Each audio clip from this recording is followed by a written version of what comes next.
Hi folks, and welcome into another edition of This Week in Pearl. I am your host, Frank Hutton, and I'm excited to bring you a new show this week where our own Senator Dean Kirby is bringing a special guest. You are going to get to meet Senator Brig Hobson. Briggs is the Appropriations Committee Chairman in the Senate. He served since 2008, but he's the guy that actually sits there and goes through all the budget and appropriates all the money so that when it actually gets out, all the different state agencies have money to spend. So don't go anywhere. When we come back, we're going to meet Briggs Hobson, Senator for District 23. We'll be right back.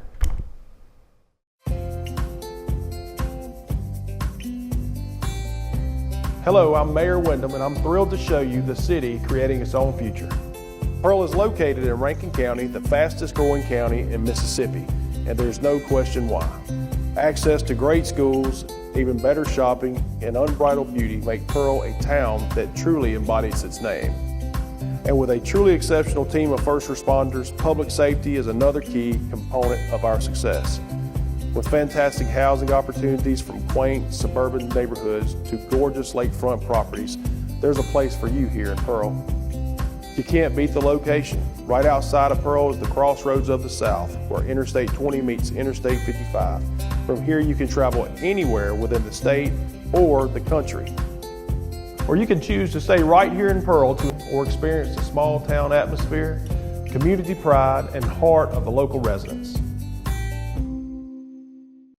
Hi folks, welcome back into another edition of This Week in Pearl. Again, I am your host, Frank Hutton, and today I'm honored to be joined by none other than Senator from District 23, Senator Brig Hobson, and our Senator Dean Kirby, who has brought him in today. Welcome, gentlemen. Thank you. Good to be here. I thought you were going to say you're honored to have Dean Kirby first and then just throw me in as an extra. I'm always honored to have him, but we're honored to have you as a distinguished guest today, and thank you, Senator, for bringing him in. We do My appreciate pleasure, believe me. We do appreciate it very much. So welcome to the Thank you, show. Frank. Yeah, great to be welcome here. Into Pearl. Appreciate the invitation. You made the short drive over from Vicksburg. I guess unless you were in town. No, I came over from Vicksburg, but it's not very far, about 45 or 50 minutes. Mm-hmm. We do appreciate that. So I wanted to kind of, for our audience who may not know, Senator Brig Hobson from District 23. Now that kind of explain people where that district is. Sure. Well, it's all of Warren County, all of Issaquena County.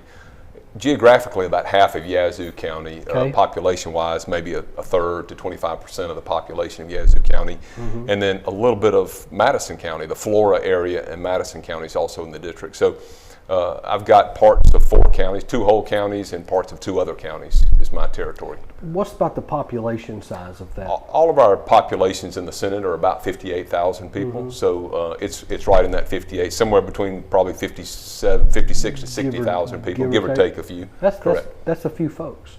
A few folks, but to Senator Kirby here, he knows about it. A lot of doors to knock on, a lot of people to see and hands to shake. Right. But it's an honor for me to represent the people of District 23, and I've been just so honored and humbled by the fact that for 18 years I've been doing this for that district, and I think I've done a good job along with people like Senator Kirby. We've made a lot of progress in Mississippi during that period, and we may talk about that later. But we will. We're going to get into that. But okay, so born and raised where? Actually born in Tennessee, Memphis, but not for long. I lived there just when I was young and moved to Vicksburg at an early age, and I grew up in Vicksburg. Went to school at Ole Miss. Went to Warren Central High School. We can talk about that a little bit too. We're going to get into that. We will. Went to Ole Miss for undergraduate and law school, and practiced law in New Orleans and the Mississippi coast for about 6.5 years, and then got the call to come home, and it just worked out. The timing was right, and it worked out that I was able to get back to Vicksburg, and it's been a blessing for me and my family to be back there. Wonderful. So the law practice, what do you specialize in? Well, I do a few different things. Our firm is a general practice, meaning we do just about everything, but primarily I represent a couple of school districts. I represent a small hospital. I represent a couple of business owners in the community that have one more of the property contractual stuff, the other one has got a little bit of everything that I do with them, but I represent a lot of friends and family members and people that I've known for a long time. Sure. And that's one of the beauties of practicing in a small city like Vicksburg is that you've got relationships with people that are personal. Right. And so you feel like when you're helping people out, it's more than just a business. It's personal, and you can help them either make a better decision in their business or help them if they've got a difficult time that they may be going through financially, or if they've got, unfortunately, a loss of a loved one, and we handle the estate, and I do a lot of that. Do a fair bit of real estate too, so just an old-fashioned general practice. I didn't start that way. Okay. I started doing kind of corporate insurance defense in New Orleans and some maritime work in New Orleans and Gulfport, but I ended up with we call it an old-fashioned GP, general practice. I was thinking to say kind of more of a down-home country lawyer that just kind of handles everything. That's right. From wills and estates all the way to, well, let me go get him out of jail for you. Yeah, I don't do much criminal work. You don't do much criminal? No, Okay. I'm not a criminal lawyer. I did it once. I was assigned to one case in New Orleans years ago, and I quickly learned that's not the place I want to be. And there are other people that do a great job, but I'm a lot better in the civil law area than I am criminal. I completely understand. We won't even. Okay, so you're married. Married. Where did we meet the wife? Well, I met her when we were at Ole Miss together. I was in law school. She was in undergraduate school there. Yeah. And but we didn't go out until later. I was in New Orleans practicing law and ran into her down there, and we had it was a long courtship. I think she had to figure out if I was for real. I thought you said, I apologize. Wait a minute. So you met each other in Oxford? We did. But you didn't go out there. No, we did not go out there. It took New Orleans. I was down in New Orleans, and she's from Baton Rouge. Oh, okay. So she happened to be down there with a few friends, and so we met and talked a little bit, and then several years later we got married, and we've got 3 children that we're very proud of. Is there a story there, like how the courtship went? Did you have to woo her a whole lot to convince her? I would say, I did have to woo her. She's a special lady, and Dean knows this. She's wonderful. I've got an outstanding spouse. The Lord has blessed me. Beautiful, classy lady, let me tell you, that he's married to. Well, I feel like there's a story there. He's not sharing. Well, the only story is that it probably took a lot of convincing for me to be able to get her to come to my side. Let's put it that way. But then second is that. We we never lived in the same city while we were dating or engaged. And we didn't actually live in the same town until we got married. No kidding. And I was in Gulfport at the time, and she was in Hattiesburg then. Wow. She had moved around for her job. And we weren't too far apart, but we worked out this long-distance relationship, and it's been a blessing for 29, almost 30 years now. Wow. So tell us about the kids. My oldest son is 28, just turned 28, and he's moved back to Vicksburg. He was in Dallas for a while, moved to Vicksburg.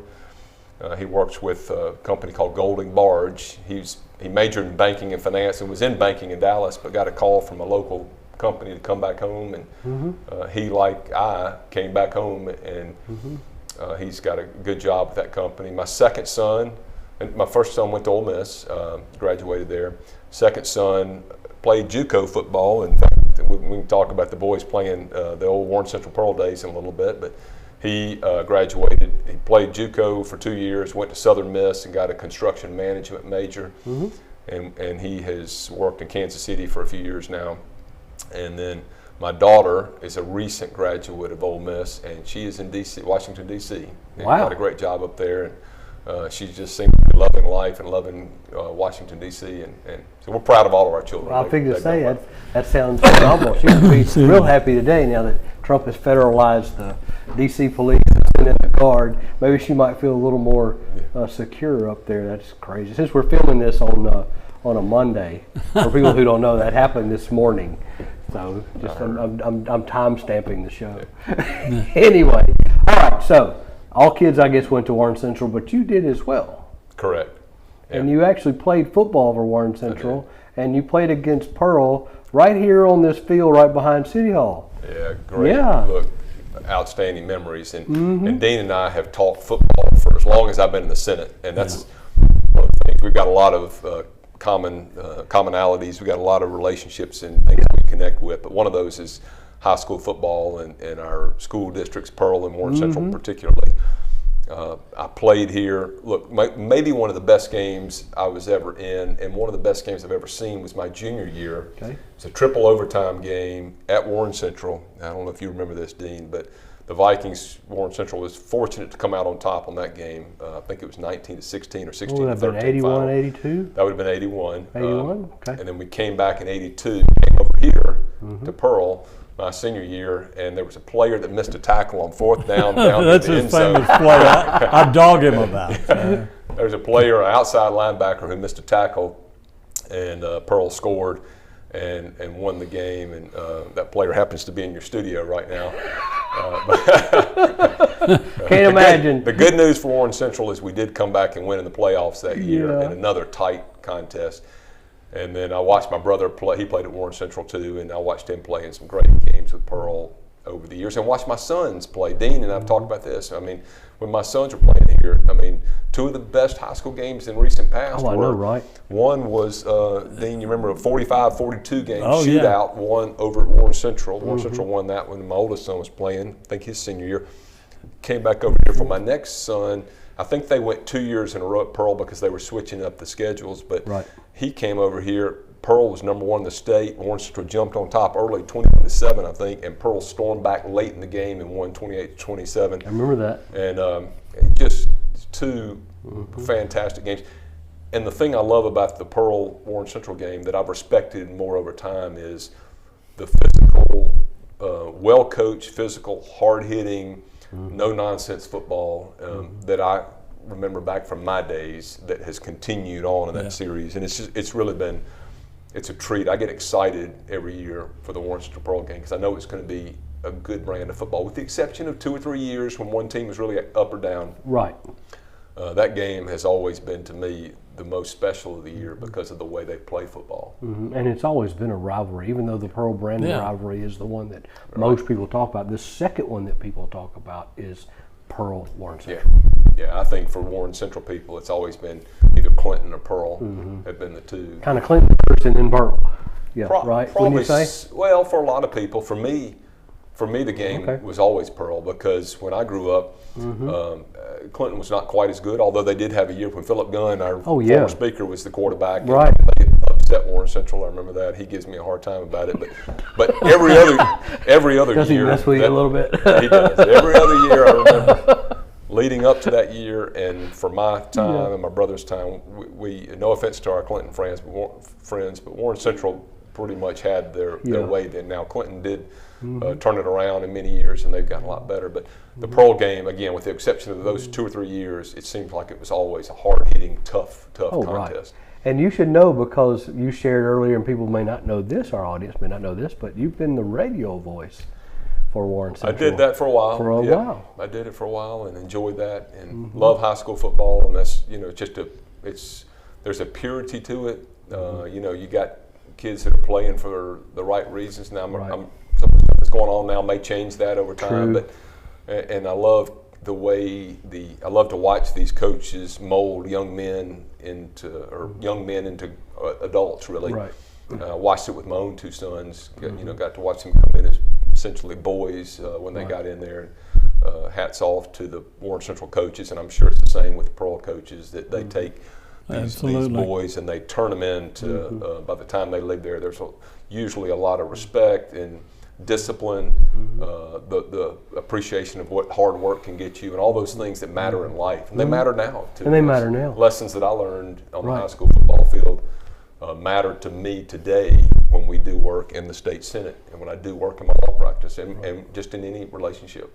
Our past show that's airing right now was Coach Schooler, the head coach.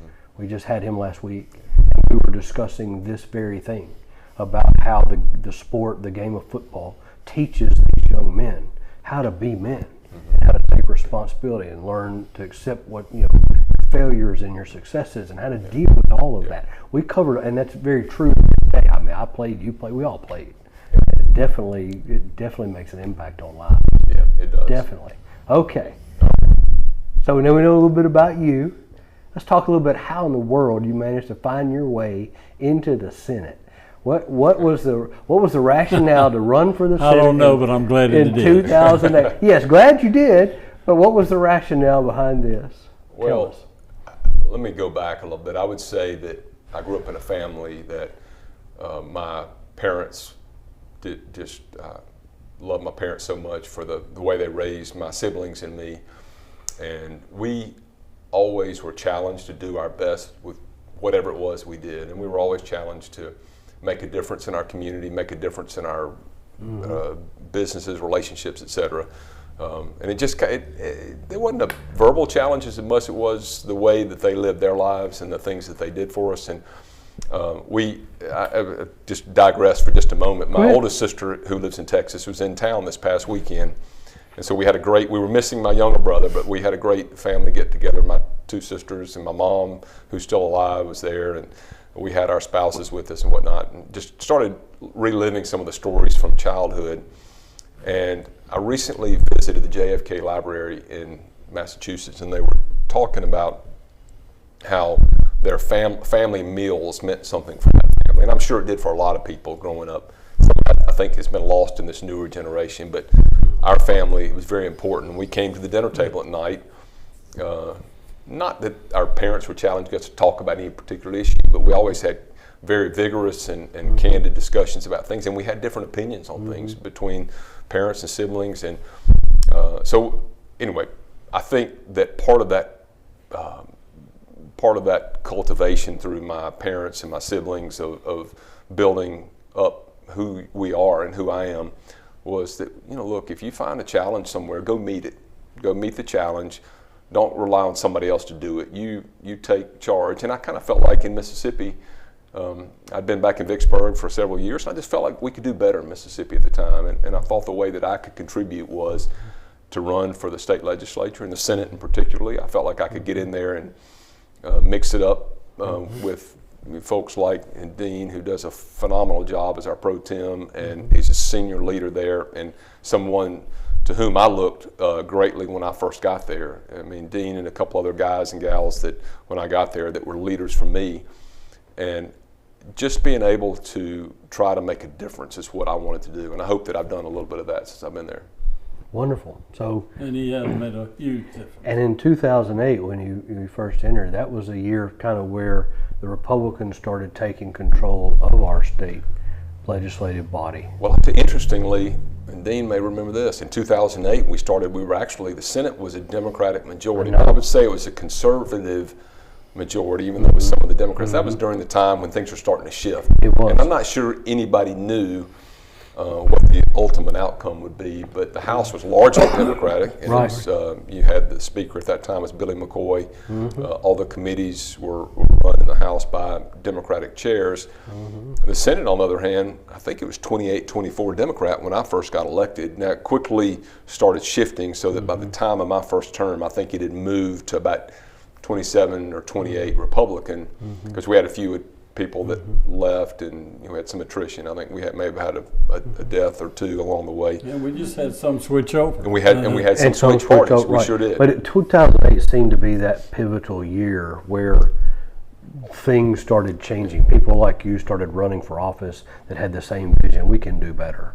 Yeah. And it just seems like that was a year across the board where people started saying, hey, I'm really not a Democrat, I'm a Republican. I really think more this way. And then more people started running that had the same views that you have.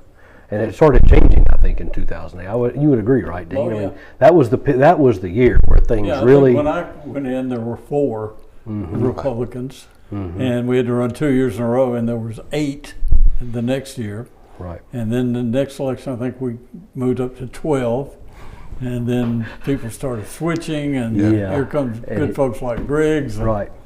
Things And we've made a big changed. difference.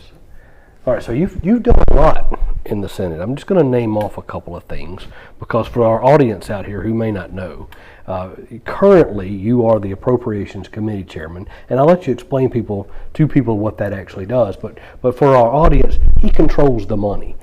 Let's just put it this way: it doesn't go out unless He's the money man. That's correct. He controls where it goes. He appropriates it. So anyway, you've also done Accountability, Efficiency, and Transparency Committee, Congressional Redistricting Committee, your favorite thing.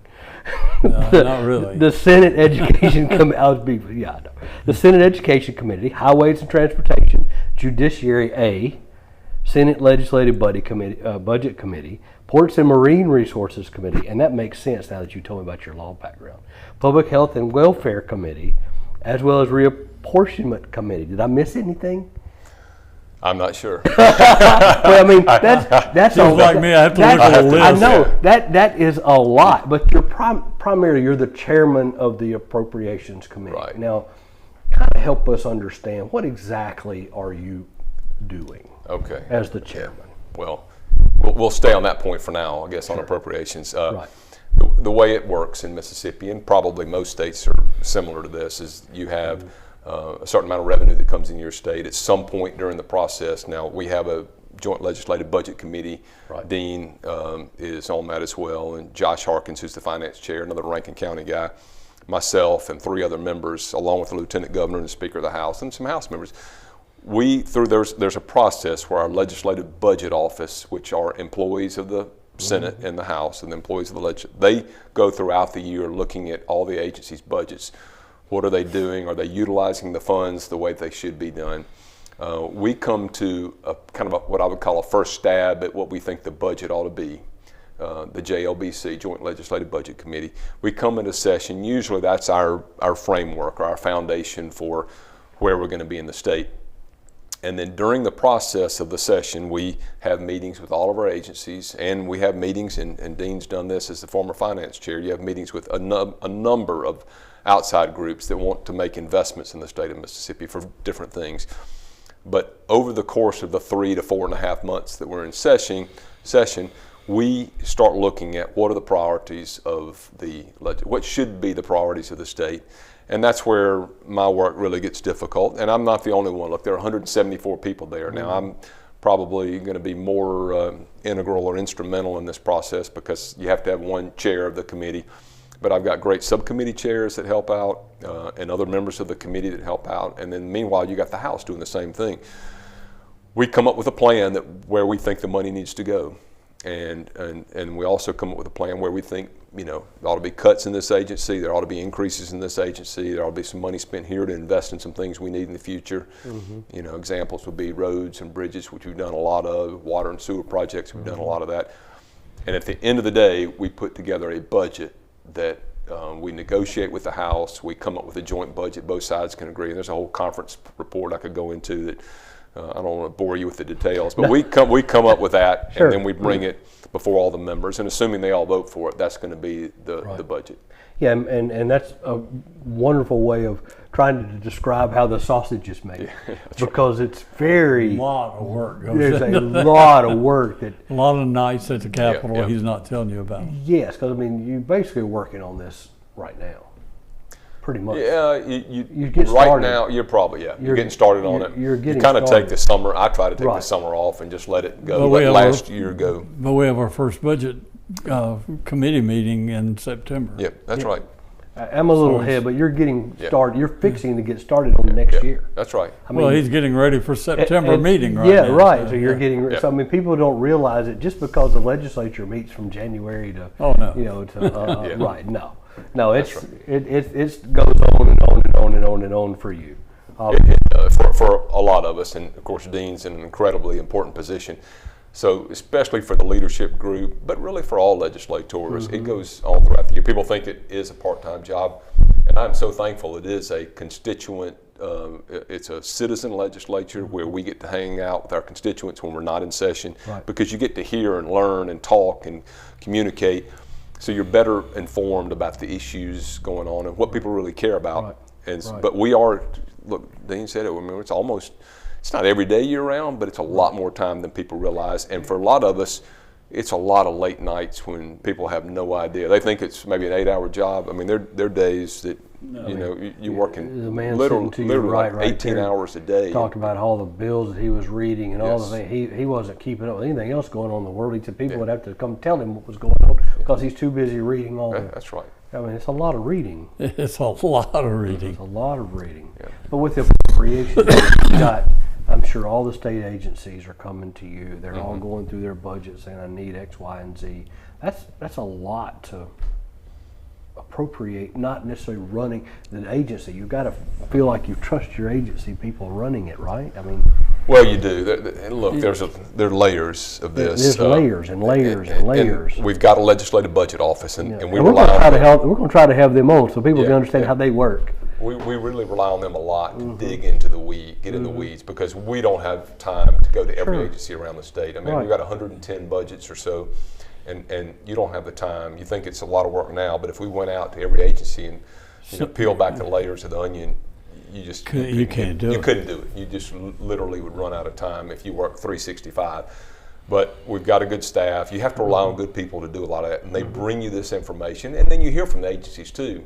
And the good thing is, people like Dean and myself and others, we're going to dig in. I'm going to ask the tough questions and want to know. Sometimes it's publicly, sometimes it's just privately. Sometimes I'll run into a director and say, "What are you doing with those funds that we appropriated? Or why do you need this program? Or how have you made this better in your agency?"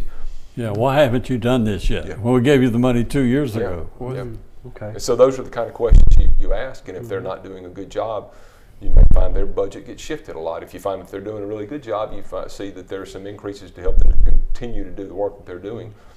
But a lot of times, I think, Dean, it's really deciding on where we want to invest to make the state That's right. better. What are we going to do? What do we want to emphasize to make the state That's where I was going next, because you being in appropriations, what are some of the bills you've sponsored for that? I know you're big in healthcare, you're big in schools, especially with teacher pay raises and those. What are some of those bills that you sponsored? Well, first of all, I sponsor every appropriations. Of course, you sponsor that's all the of way those. it goes. So But, I mean, the ones that are not necessarily that. I mean, the ones that matter mainly to you. well, over the last several years, you're Yes, talking about not just last year, Well, really. no bill passed the appropriation. Without his sponsorship, because it's a lot. But those are just, I know those have to have your name on them. But I mean, the ones that you bring forth, maybe from constituents or something that matters to you. Sure. And before I answer that, let me just be real clear for the viewers here. There are bills that come through other committees that are what we call doubly referred to appropriations. So there may be an education bill or a healthcare bill or an AET, accountability, efficiency, transparency bill. You name the committee, it could come out of that committee because it has a spending feature in the bill. So those will almost always, every now and then something happens and it doesn't get there, but they almost always come through appropriations to see, do we have the money to do this?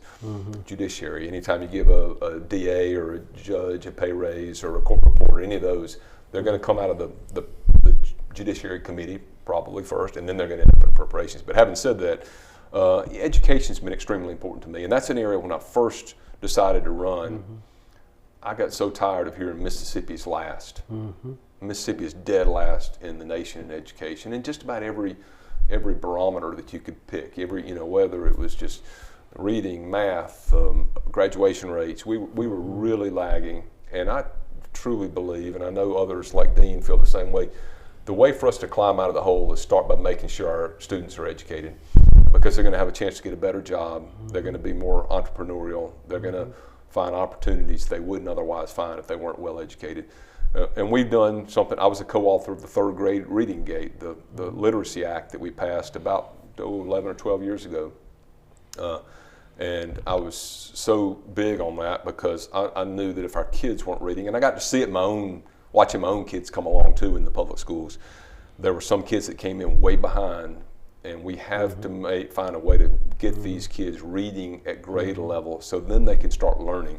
So we passed that. That's been a huge reason that our educational attainment. Early on in your campaigning and stuff, that was one of the things you were driving home was education. Yep. Even when you were running in 2008. That's right. And that was one of your big points. It is, and I'm so pleased that there were a lot of people that were saying, no, we don't need to spend any money on education. And it's not about spending money. The literacy piece was not a ton of money, but it was mandating that our schools would get students reading at a grade level where they needed to be so they could learn.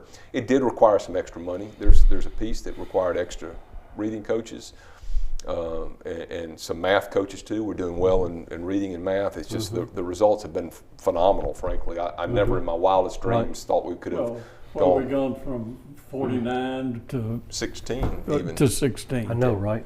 It's So yeah. we're doing okay. It's going the right direction. But Yeah.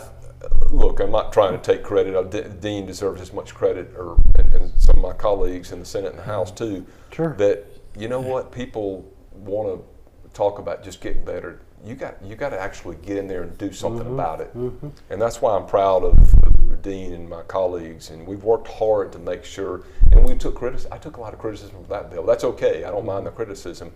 For me, it's about making ourselves better, and then we did teacher pay raises. Now, frankly, we did the teacher pay raises, and everybody wanted to copy Mississippi. So when we bumped way up in the southeastern statistics and the national, I think we were slightly above the national average, Right. or we were above the national average. Yeah. Well, everybody else was going, I see what Mississippi's doing, and so we want to bump it up. Right. And they also see what we're doing on educational results.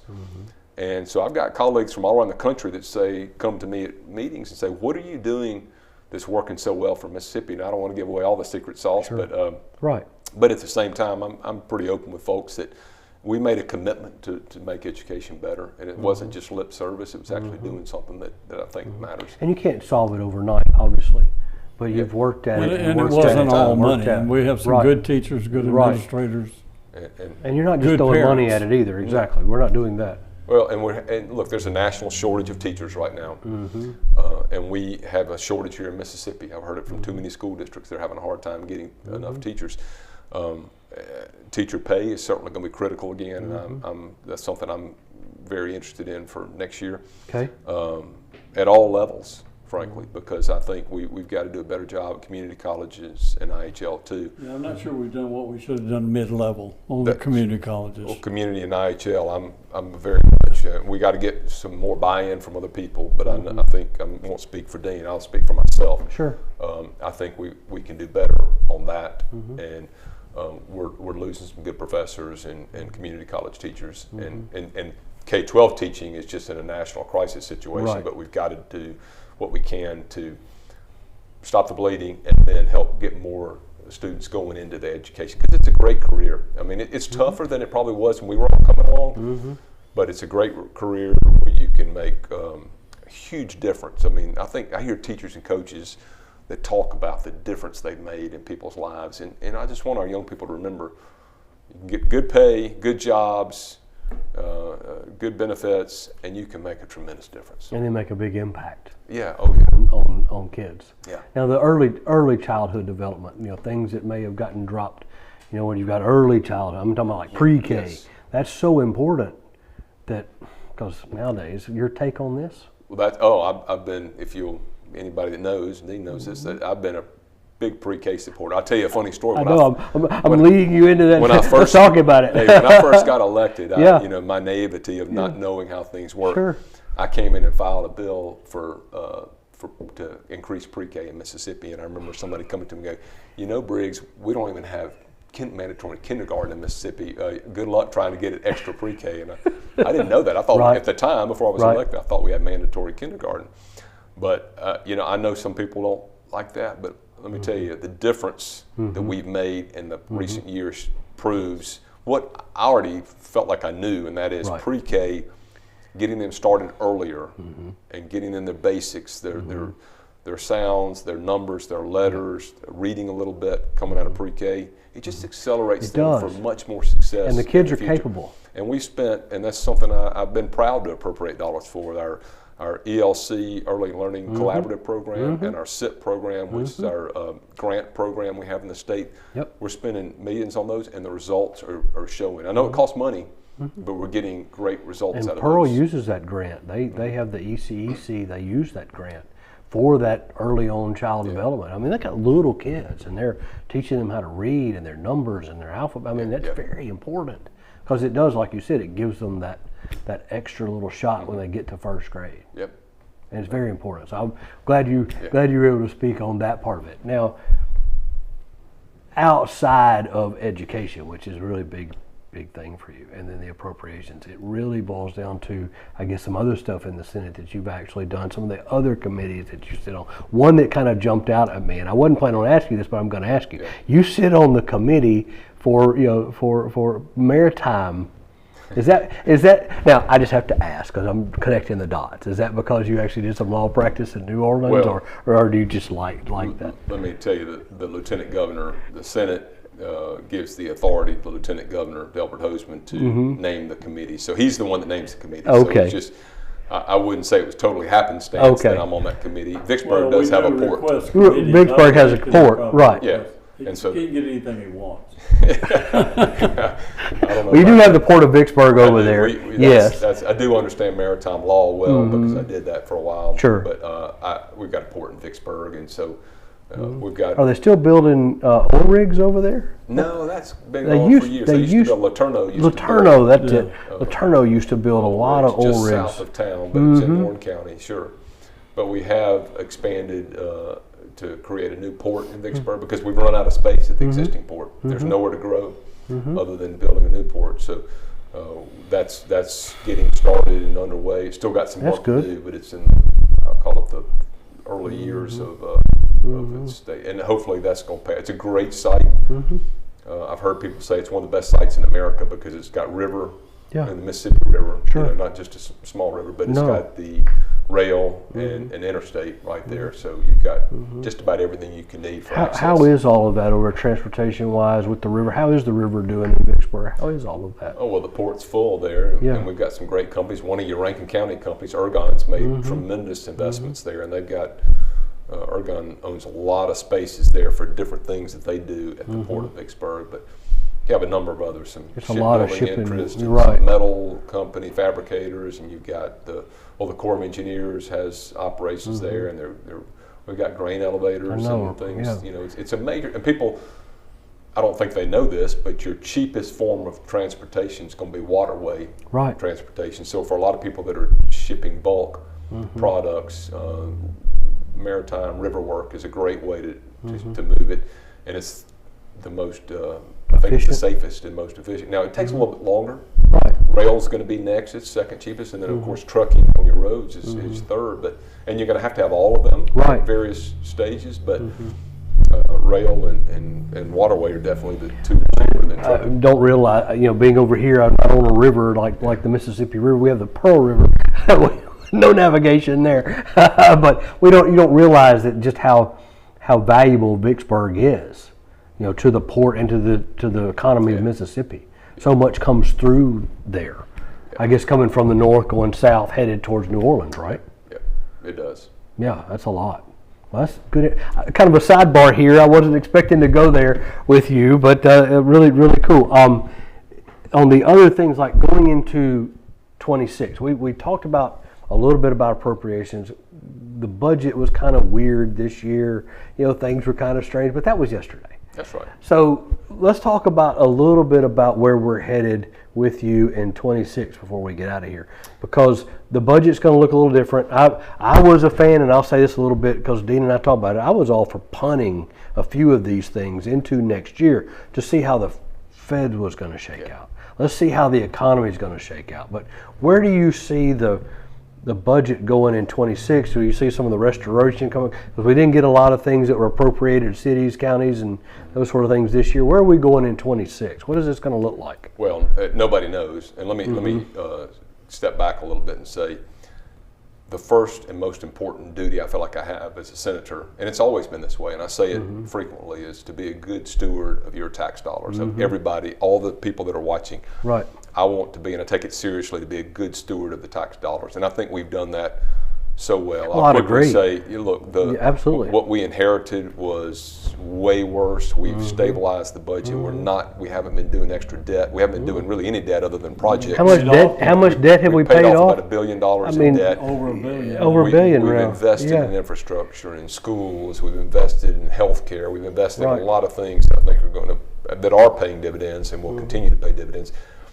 But having said that, making sure we're a good steward of the tax dollars. Right now, we're running about a $7.6 billion of revenue in the state of Mississippi. We have conservatively budgeted, and this year was an example, very conservative budget, at a little over $7.1 billion. So there's about a $500 million cushion between what we expect to get in and what we budgeted. So if we have a lean time, with federal changes, and that was one of the things you were Yes. spot on, Right. that I was looking at, is what's going to happen, particularly Medicaid, and that will probably cost the state some money. But the changes through the big, beautiful bill will cost the state Yep. some money in Medicaid. So the good thing is we're prepared for many of the things I think that could come out of Congress, and we'll go in. Hopefully, some of that will have a chance to kind of get in and flush through the pipeline somewhat, so we can see it when we get back in session in 26. But you're right that we didn't. Some of the money was held back on some things. I know there were some frustrations with people in cities and counties, et cetera, and those that thought there should be some money spent. But the good news is we didn't spend the money, so it's It's sitting in the bank. It's right. And it's actually earning interest right now. Which is a good thing. And our interest income has been really good the last few years. But we have done, I think, two things. One is through the conservative budgets. Two is prioritizing through tax cuts, which we've cut taxes. In fact, we've got a path to go to elimination of income tax cut. There were some things with that bill that, again, don't want to look back on the session, some things that probably will need to be corrected at some point. But we've tried to be very responsible and frugal with the budget. And like I've always said, look, it's not our money to spend, it's your money. It's not the Senate or the House's money, the legislature's money. It's your individual money, my individual money, Right. Dean's individual money, Right. Frank. And so I've always felt like that I would handle it like I would my own account. I want to be responsible to the people of Mississippi, my part that I play in appropriations. And I think going forward next year, I don't expect there might be a slight revenue downturn. The good thing is we got that cushion. And I think we're going to continue I do want to focus on some of those education things I mentioned, but want to focus on healthcare some. And there are a few other little areas of government that I think we can, some tweaks and some cleanups in a few places. But we've done so good. We have new industry coming into Mississippi, and I'm expecting employment actually to go up. We're in the getting state. great. The governor's reporting Right. great things on economic development. Yes, right. And to our credit, we've put a lot of money in site development, economic development in Mississippi. So he's had the tools he's needed to be able to get things done. The governor, that is, and we've done some of it ourselves too. And it's just And you got a lieutenant governor that watches every penny. yes. Right. He And y'all wants to know and where y'all everything- share Warren County, Vicksburg together. Well, he's a Hines County resident. I but know, he grew up in but Vicksburg. he grew up in Vicksburg. But Delbert Hoseman, our lieutenant Yeah. governor, does a great job. Right. And he's in the detail. He's one of the hardest working people I know. And they be the hardest working person I know. Dean knows this. I mean, Yes. you're gonna have a hard time outworking Delbert Hoseman. Sure. So But y'all are kindred spirits, it seems. yeah, Delbert's great. Yes. Known him a long time and a great attorney and does a great job. You know, Delbert. 26, I would think that, you know, it looks bright. The future looks bright. I mean, you think about what the feds are doing, the cuts they're making in government, but also the employment here in the state seems to be going up. Unemployment seems to be going down. Yeah. Now, correct me if I'm wrong, No, you're but correct. the numbers are trending correctly. So would you think that we'll either have I heard you say something about kind of a down year. You're maybe thinking a down revenue year? No, I'm talking about if there's changes, Oh. the federal government does some things that puts That puts the burden us. on the state. I got it. didn't mean Like that Medicaid. down. Like Medicaid. Yeah, Medicaid. Yeah, which is, we Great all know. example. If we Yes. have to absorb Some of that, that's some gonna- of the yeah. federal cuts, I got then it. we're in a good position to handle that. That's exactly what I mean. Yes. And I'm glad you rephrased that, Frank, because I didn't mean that. No, I just want to make sure I was understanding. But look, on unemployment, another thing that we know, when I first got in, our unemployment in Mississippi was well above the national average. We weren't even close to the national know, average. right. And over time, we have gotten below the national average. Now we're about level with the last report I saw was about level with the national average. But when did you think Mississippi? When I first got in, when do you think Mississippi would have better unemployment numbers than the federal levels, the national average? The last few years we've been beating them bad. I mean, the national average has been way under their average. So that's another great Mississippi story that It people aren't is. talking about. And here again, this is why I kind of go back to that 2008 year. That was the year that the state really started to turn around, that right people started coming in. People with conservative minds were going to do things a better way. And think about how long that's taken.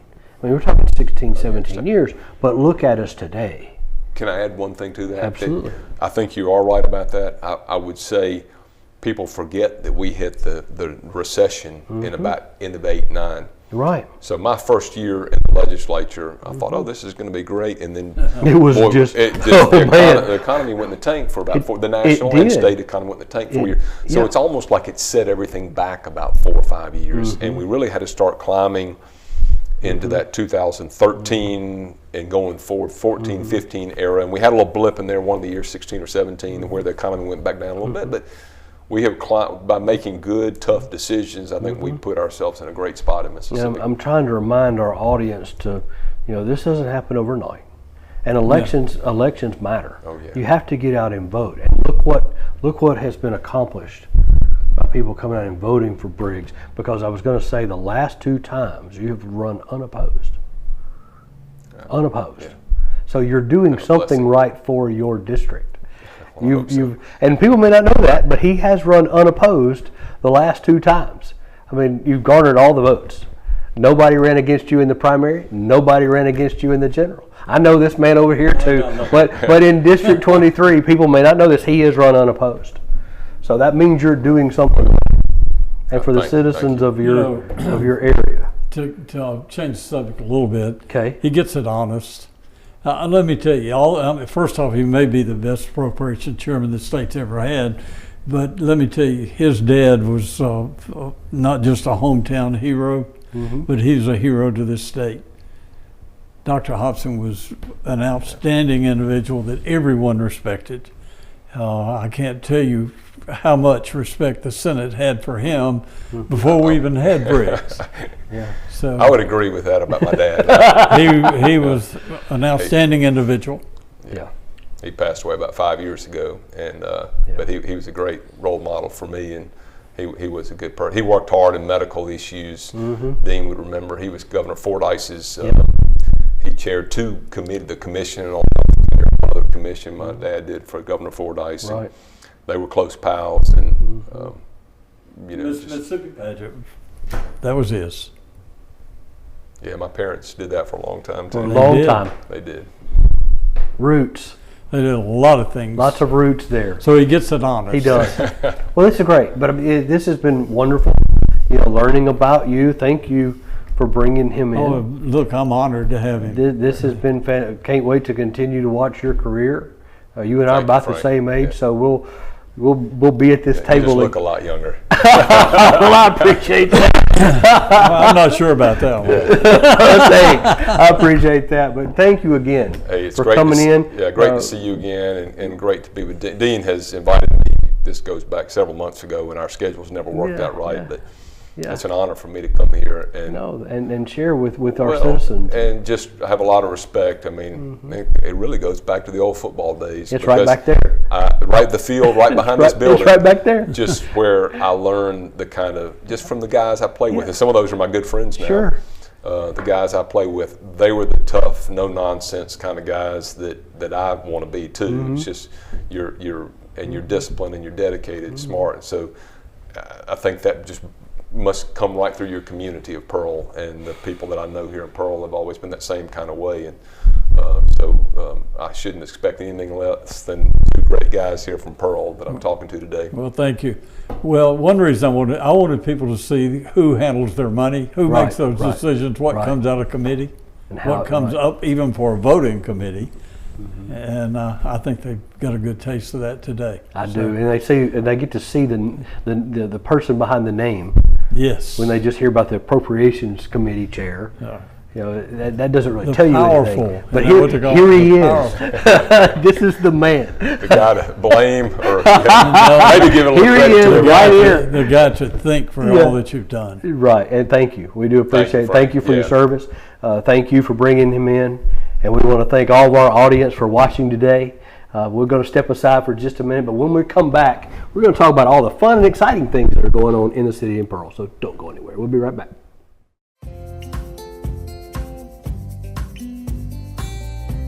Hello, I'm Mayor Wyndham, and I'm thrilled to show you the city creating its own future. Pearl is located in Rankin County, the fastest growing county in Mississippi, and there's no question why.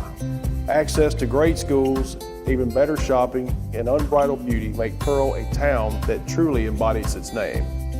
And with a truly exceptional team of first responders, public safety is another key component of our success. With fantastic housing opportunities from quaint suburban neighborhoods to gorgeous lakefront properties, there's a place for you here in Pearl. You can't beat the location. Right outside of Pearl is the crossroads of the South, where Interstate 20 meets Interstate 55. From here you can travel anywhere within the state or the country. Or you can choose to stay right here in Pearl or experience the small town atmosphere, community pride, and heart of the local residents. Hi, folks, and welcome back into This Week in Pearl. Okay, that was a fantastic conversation that we just had with Senator Briggs Hobson. I hope you were able to get to know him a little bit better. I sure did. Loved hearing the stories and him playing football at Warren Central against Pearl right here. So that was fantastic. Again, thank you so much for coming in We really enjoyed having you. Hope to have you back really soon. And thank you, Senator Dean Kirby, for bringing Briggs. It was great conversation. Okay, what's going on in the city of Pearl? Well, coming up this weekend, like right now, is Pirate Fest. Pirate Fest 25 is August the 16th, starting at 6 p.m. at the Clyde Muse Center. All Pearl alumni, you have to have graduated from Pearl. All Pearl alumni are invited. Dr. Czar's Amazing Funk Monster Band is playing. Tickets are on sale at Pirate Fest 25. Again, that's piratefest25.simpletix.com. You can go there, get your tickets, purchase them out. It's selling quickly. There was over 500 last year. I think that number's been achieved again, and it may be even going higher. So be sure and get your tickets for Pirate Fest 25 happening on August the 16th. Okay, Main Street Pearl, they have a paint and sip going on September 18th at 6 p.m. Pearl Senior Center. If it's 21 and up, it's $25 at the door. The Pearl Senior Center is behind City Hall, right off of Valentour Road. Can't miss it. Paint and sip is wonderful. Bring the favorite beverage that you want, and you get to paint on a canvas. It's really fun. 21 and up. Got to be that. Meet the Pirates Night is happening on August the 15th, which is this Friday.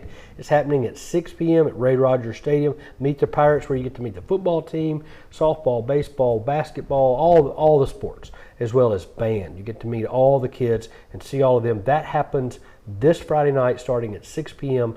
August the 15th, Ray Rogers Stadium. Also, it is Identity Crisis Night at Mississippi Mud Monsters on October the 16th at Trustmark Park. Mud Monsters are home, and they're playing, I think, the Soul Shakers. So you get a chance to see both teams and grab their jerseys. There's a lot going on, I think, there. There's some auction stuff being auctioned off at the end of the game.